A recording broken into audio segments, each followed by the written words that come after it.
Hello! Welcome back to another episode of Music Rec on Deck. I'm sorry, I'm so weird. I love having fun, and this is fun for me to do. Alright, we are talking about a band I love. Now, I love every band, and I'm sure you're probably getting tired of hearing that. But every band I'm going to play for you is a band I love that you should love.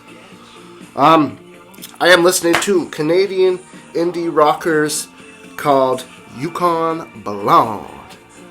I love these guys. I first began falling in love with them when I went to see them in 2011. So, there's a thing I do with festivals. Is when when I find out I'm going to a festival for sure, on a specific day, I look up all the acts on that day. And, whoopsie, I got a notification. And one of those acts that I looked up, this was going to the Ottawa Blues Fest in 2011, and we were going to see Peter Frampton. God, who else were we going to see? Peter Frampton. There's a couple other things I saw. I can't remember. But anyways, Peter Frampton was one of the main reasons we were going. And on one of the days, these guys were there. We were going for 3 days. So, well, not 6, but 3. And these guys were one of the guys playing on those days. So I went up and so the first time I saw them was apparently they started earlier. Or I was watching another band and I got sidetracked into the music. And then I was like, oh shoot, Yukon Blonde. So I ran across the site to go to watch them. And they were on their last 3 songs. So I only got to see the first part of them 3 songs in. But they're phenomenal from there. And they played a cover of Neil Young's Cinnamon Girl. That's how many people were like, encore, one more song. And they're like, okay, we'll do this. And they came out and did Cinnamon Girl by Neil Young, which was really cool. And then they were doing a signing later on. So I was like, okay, well, I'll go get my. I went and bought a CD. I really liked what they had going on there for their first album. This is off their 4th album. This is their 4th album. This one. So, still love them. They just released another one back in 2021, not 2020. Yeah. So, Yukon Blonde. I went and basically got the first album signed, and then ever since I've been hooked. They're really cool guys. I've met them multiple times.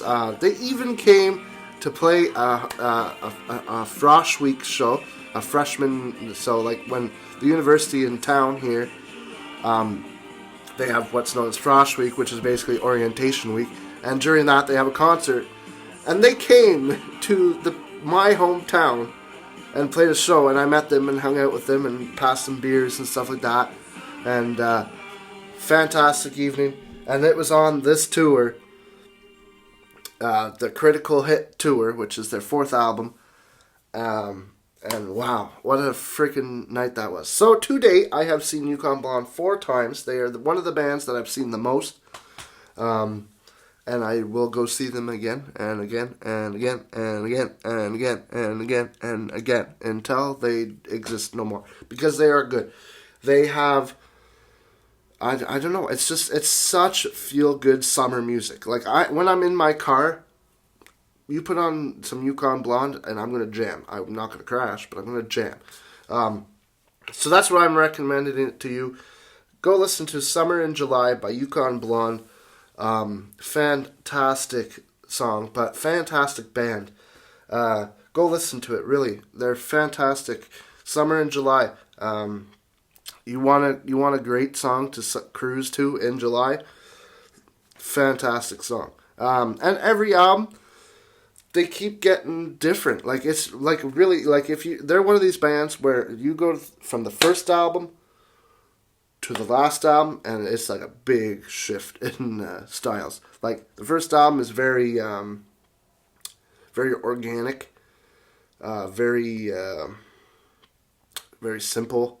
Not simple, but like like now they've kind of moved into like a little bit more electronic stuff. They got some synthesizers going on, which is not bad at all. It's really good, and I love the way they progressed. And I love how you can see the progression with each album. Their first album is very raw and organic, whereas their most recent album is like you can feel like it's a bigger production. There's more sounds to it. The recording has got a lot more interesting stuff going on, and they've maintained the same members other than the bass player. He came and went. Well, no, sorry, he came. Yeah, like he was there, and then he went, and then they got a new bass player, and they added a female keyboardist and singer, and she's really good, Rebecca Gray. Rebecca, maybe not Gray, but it's Rebecca. Have a good, thank you for tuning in. Have a good rest of your day, and we'll see you no, not tomorrow, actually. Remember, it's Monday, Wednesday, Friday now. So, we'll see you Friday with another episode of Music Rec on Deck. I hate when I click record for no reason. Okay? Okay.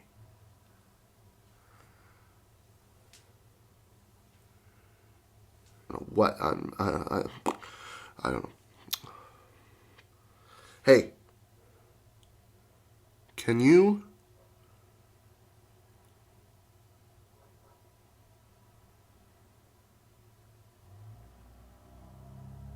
get your own sandwich, please? God. And also, don't look at me in that tone of voice, okay?